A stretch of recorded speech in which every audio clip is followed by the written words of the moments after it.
Welcome back to the Football Martin channel. We're looking ahead to Southampton's trip to Brentford, and I've now got the opposition's view on all things Brentford because Mike Johnson is going to be joining me from the Ealing Road podcast. Mike, thank you very much for joining me ahead of the game at the weekend. I want to get the lowdown from you on all things Brentford. How was pre-season first and foremost? Pre-season, it's difficult I always find it, I don't really go to the pre-seasons games because I don't really take too much out of it, but we went to Portugal on a pre-season tour. We played Benfica, drew with them 1-1, made lots of changes in the second half from that game, but obviously Benfica, a Champions League side, played really well in that one, in both halves really, and then we lost to a second-tier Portuguese side in the next game, and then we played a 4-4 draw at the G-Tech against Wolfsburg, which didn't do much for my defensive concerns going into the season, given how fragile we were last season. But I don't know, as a football fan, I don't really take too much from pre-season. Speaking or having listened to kind of ex-pros talk about how they view pre-season, it doesn't sound like they take too much out of it either. But it is, spoken about it on my pod before, you're in that kind of weird headspace in pre-season as a football fan because when you come down to the first game, all of your hopes during the pre-season can either be dashed or they can come to fruition. So the first game against Palace was good. I didn't really care about the pre-season results after seeing the first game, and then a pretty predictable performance up at Anfield on Sunday, but they look like they're purring and they look like they could challenge for the title this season potentially. So not too worried, really encouraged by the Crystal Palace result. Really good performance, wasn't it, against Crystal Palace? Yeah, a side that everybody's tipped for top 10, a side that everybody really fancies this year. They had a really good end to last season and you played really well. I joined you on your podcast and you spoke to me about your front three being a real handful for Palace that day. Who were the danger men against Crystal Palace? Who caused the damage and how did you set up and play? So against Palace, we set up in a back four and we had a front three of Kevin Schade, Johan Wieser and Brian Mbeumo. Those three, especially with how interchangeable they can be and just the sheer pace of all three of them, that's enough to cause any team problems. So it was really encouraging to see that. Obviously, without Ivan Toney in the side, Thomas Frank has, I wouldn't say adapted his playing style because it's more similar to the Brentford that we saw in the Championship when we had those 2 seasons, one when we lost in the playoff final against Fulham, and then the next season when we eventually went up in the playoffs, beating Swansea in the final. It's probably closer to that kind of playing style in terms of playing out from the back, expansive football. You've got 3 forwards that can kind of interchange. Kevin Schade, Johan Wieser, Brian Mbeumo is quite similar to the front three that we had in Brian Mbeumo, Ollie Watkins and Said Benrahma, just in terms of that kind of that spark. Obviously with Ivan Toney in the team, we had to go a bit more direct and play to his strengths. And that's how we had so much joy, not last season gone when he was out with the ban, but the season before that when we finished a couple of points outside of the European places. And we had so many good results against some of the top 6 sides. That was largely down to the fact that we had someone up top who can make it stick. We've just spoken about it on my podcast, but Ivan Toney is fantastic at holding the ball up, especially when he's under pressure from centre-backs. Honestly, barring, I would say, maybe Harry Kane when he was in the Premier League, I think Ivan Toney's hold-up play is only second to him. So he will be a big miss, no doubt. But, that transfer story, and I'm sure we'll speak about it, keeps rumbling on. It's still not resolved. We're recording this on Thursday, and it doesn't look like he's any closer to leaving. But yeah, in terms of that front three, that's enough to cause any team problems. Against Palace, they were electric. Every time we went forward, there would be so many situations where we'd get ourselves in a 3v3 so quickly just because of Johan Wieser's ability to get the ball, turn, and then take Kevin Schade into play, who can then beat his man down the left, or Brian Mbeumo, who's now, in my opinion, a proven Premier League player. If you look at his kind of stats per 90 in terms of his attacking output, he's in some very good company. So Brian Mbeumo, fantastic player. Johan Wieser, he's going to step into the mantle of maybe being that Ivan Toney for us this season in terms of that number 9. And then Kevin Schade, who was out injured the whole of last season, I think is going to have a very exciting season for Brentford. So in terms of that front three, I'm very excited for the rest of the season. Yeah, that front three do really concern me. They're fluid as well, and there's so many runners there as well. Always impressed with the midfield too. For you guys as well, Jensen and Norgard been at the club for a while, but both really good, experienced Premier League players, can break play up. Technically, both very good players, aren't they? Yeah, and the thing with Brentford is that we've had Jensen and Norgard and Janelt as well, the other midfielder, as our kind of spine and our Premier League midfield three since we came up, since we've been in the Championship. That's not changed. I was listening to a podcast the other day and they were talking about how Vitaly Janelt we picked up for £500,000 and Christian Norgard and Matty Jensen were £3.5 million each. So we're really playing with a midfield three that's only worth £7.5 million, and we managed to make it stick in the Premier League, which is testament to the quality of the players, but also it's testament to the fact that our recruitment maybe has been as good as it was when we were in the Championship, because we have signed players in those areas, but for whatever reason, it's just not worked out. So someone like Mikkel Damsgaard has been a bit of a fringe player, but has started to play well recently. He hasn't had too much joy in the team. But yeah, in terms of Christian Norgard, fantastic ball winner, good six. He takes the ball off the back line quite comfortably. But in terms of his qualities, I would say his main quality is breaking up play. I think his interception stats are quite high.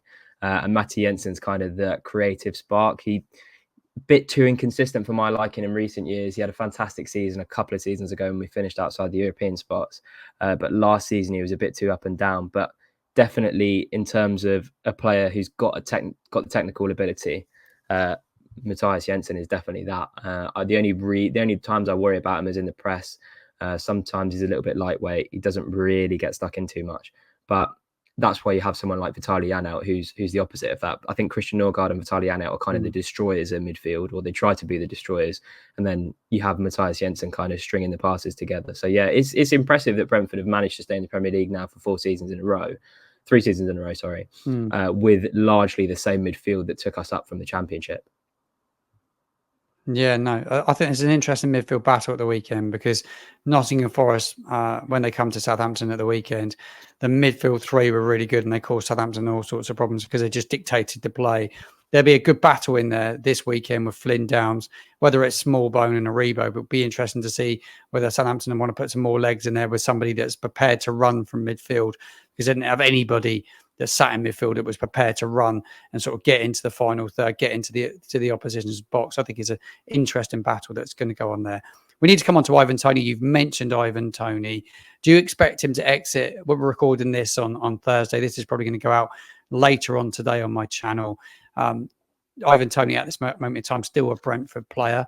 Do you expect him to exit the football club in the coming hours? I hope he exits the football club in the coming hours. Whether I expect him to leave is a different question. I think he's been left out of the Palace squad. He's been left out of the Liverpool squad. He didn't play in the League Cup last night. So it's clear the strategy from the club is that we want him to go. He's only got a year left on his contract. I think he's got an offer on the table from Saudi Arabia, but it's fallen far below the valuation that we value him at. I think probably... just by accounts of, we know that Saudi Arabian teams or the public investment funds have got a lot of money. So if we put a price tag on a player, we kind of expect them to meet it. But I think their bid of 25 million is half of what we value him at, with 1 year left on his contract. So a bit of hardball definitely being played by the recruitment team at Brentford. I really hope it gets resolved, because I'm so bored of talking about him every week. It feels like even though he's not playing, he's still our headline. I think Chelsea have shown some interest. I think they show interest in every player these days. But yeah, I'm hoping that he exits. I don't think the negotiations have gone as smoothly as either Saudis would have hoped or Brentford would have hoped. So whether he goes or not, I wouldn't be surprised if he ends up here for another season and he runs down his contract. I hope he doesn't, because the football that we've played in the first couple of games has shown that we can do it without Ivan Toney in probably a different, more attractive football style. So I'm hoping he goes. Whether he does or not, I can't fill you in, because the negotiations haven't really progressed that much from when he was left out of the Palace squad a couple of weeks ago.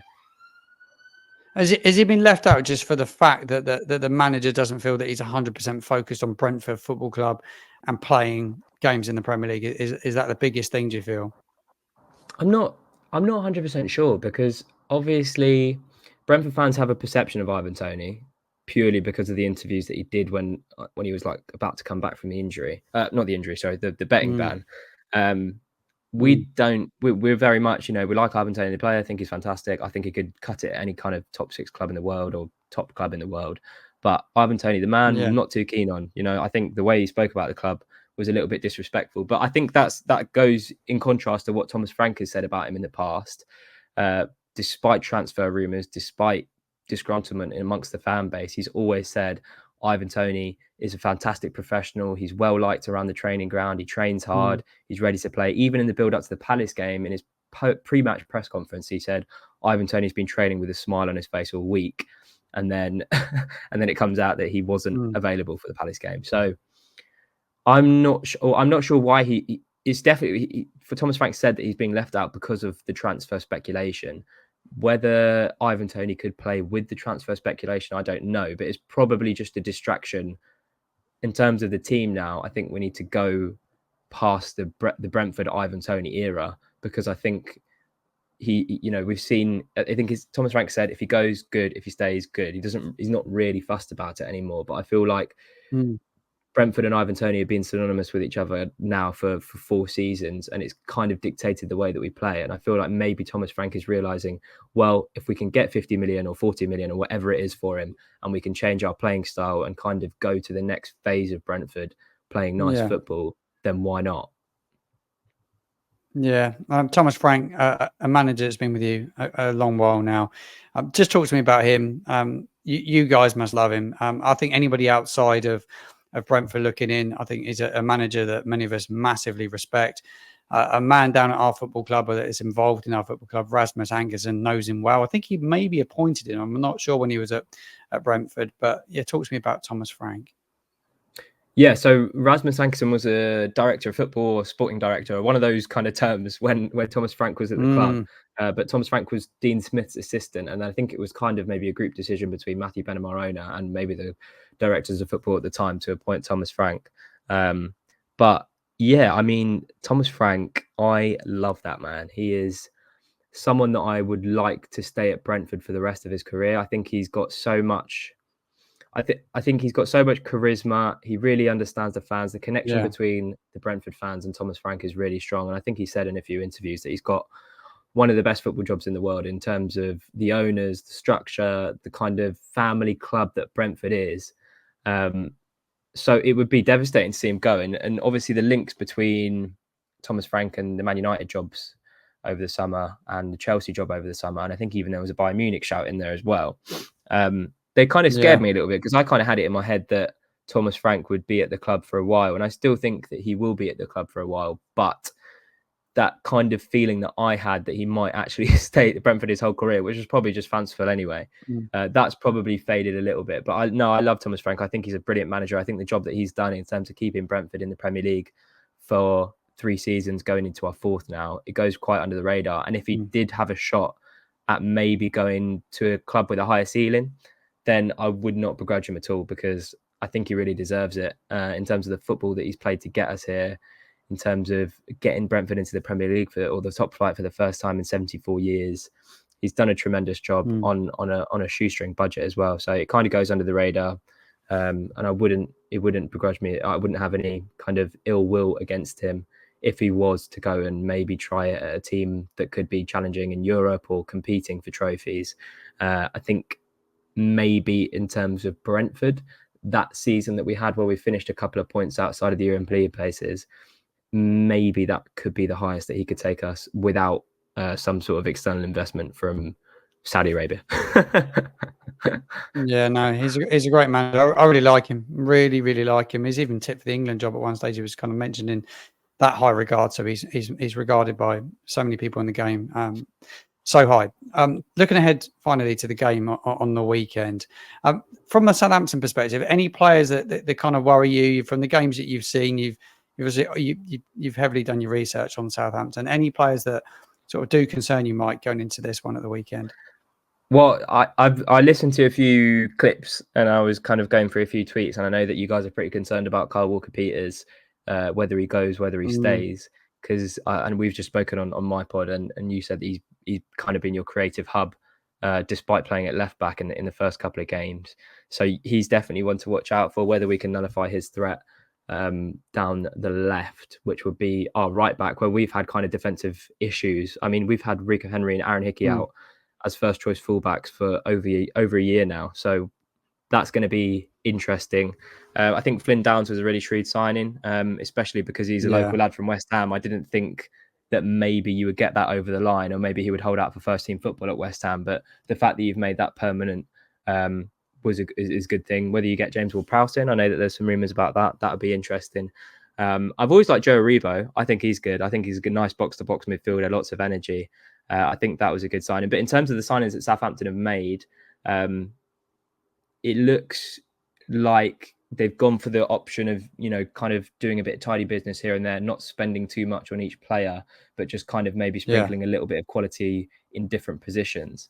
And we've just spoken about it on my pod. The issues up top worry me a little bit. I think Diaz showed that he's a good player at Sheffield United in the second half of last season, and scored a few goals in a Sheffield United side that were kind of doomed from the start. So I think he's a threat. Whether Adam Armstrong can kind of put that sentiment of championship striker can't do it in the Prem behind him, I don't know. But I think Diaz is probably the main one up top. Armstrong, I'm not too worried about. But like I said, Kyle Walker-Peters, Flynn Downs in the middle. I like Joe Aribo. Every time I see Will Smallbone play, I think he's a good player. So yeah, there's definitely areas to worry about. It's just I worry that there aren't enough in those attacking positions. Yeah, I think you're playing us at quite a good time, to be fair. Be decent for you guys to go into an international break with 6 points on the board, get a victory on the weekend against Southampton, international break after this, to go in with 6 points at this stage. You'd be really chuffed with that if you look at your opening fixtures, wouldn't you? 100%. I think it was so important to get that win against Palace on the first day, because if you look at our first 5 away fixtures, so it was Liverpool, then we got City away next after that, then we play Spurs, and then we play Man United. So to get that first win under the belt, especially with the tough run that we've got coming up, was vitally important. And I feel like, again, it will be very important to get a win on Saturday, because the fixtures aren't getting any easier. So, if we're going to be looking at it like the games we need to win this season, it is your Palace at home on the first day. It is Southampton on the third week. Sorry. So yeah, I think if we go into the international break with 6 points and the only team we've lost to is Liverpool, that could be any team in the league. So yeah, no, 6 points would be fantastic. As you look ahead to the rest of the season, what's your aspirations? Where would you like to see you finish this season? What's a good season for Brentford? I think a good season for any team outside of the top 6, top 7 is staying up, because I feel like bar maybe kind of Brighton and Newcastle as the two teams that look like they're kind of breaking the mold in terms of that established top 6. Everyone is at risk of going down. So obviously success for Brentford in terms of getting the broadcast money and sponsors and increasing the profile of the club is staying in the Premier League. Yeah, that's obviously the number one target. How high we can finish, we had it so close last year. I'd love a season in Europe, Martin. I think a season in Europe would be so much fun. And we were really close to it a couple of seasons ago. We were really close. We went down to the final day. We think we needed 2 results when we needed Villa and Spurs to kind of drop points, but neither of them did. So we ended up missing out by a couple of points. But it's difficult when you get there, when you get to the Premier League, especially when I started supporting. I've only seen kind of progression. My first game was when we were in League 2. I feel sorry for the fans that maybe have suffered who are a bit older than me, but you maybe start to appreciate that the journey is the best part. I still think the novelty of, going to Anfield and going to City and going to United, that hasn't worn off for me yet. I still am so excited. I still look at the calendar when the fixtures come out and think, wow, this is going to be a lot of fun this season, doing this all over again. But I feel like maybe for some fans, maybe the more that wanted to see, and I want to see ambition, I really do, but I'm also kind of very aware that it's going to be very difficult for a team like Brentford to get into a European place. Yeah, a little bit. And you need a couple of clubs to have a terrible season in the top 6, and you need a bit of luck on the way. And we almost got that a couple of seasons ago, and we were really, really close. But I feel like a mid-table finish for Brentford is probably realistic this season. Obviously, I'm going to be hoping for more. Obviously, I want more. But, it's all about, it will come, especially now Matthew Benham, the owner's kind of advertised that he wants to sell a stake in the club. So whether that attracts new investors and more money, who knows? It will come as long as we can establish ourselves, kind of do what Palace had done since they came up. I think this might be like 12th or 13th consecutive season in the Prem. So we need to get to that stage, and then once we get there, maybe we can pull a nice little run together. Cup run will be nice. We didn't play too well against Colchester last night, but cup run would still be good. So yeah, I'm hoping for a big season, but I think realistically, first aim is to stay up. Second aim is to get her in the mid-table zone. Yeah, Mike, you've been brilliant. Before you go, I want to grab a score prediction off you. I usually do this with my guests before the game. So what is your score prediction ahead of Brentford Southampton at the weekend? I think it would be a really good game. I think we'll have too much for Southampton. I'm going to go 3-1 Brentford. Yeah, you're gone with the same score prediction that I've gone with as well. Mike Johnson from the Ealing Road podcast. Thank you very much for joining me today. It's been an absolute pleasure. Just let everybody know where they can find you on your socials and your channels. Yeah, so Ealing Road podcast on YouTube, Spotify, Apple, wherever you get it. And then at the Ealing Road on Twitter and at Ealing Road Pod on Instagram. Mike, it's been a pleasure. Thank you very much for joining me today. Cheers, Martin. Nice one, mate.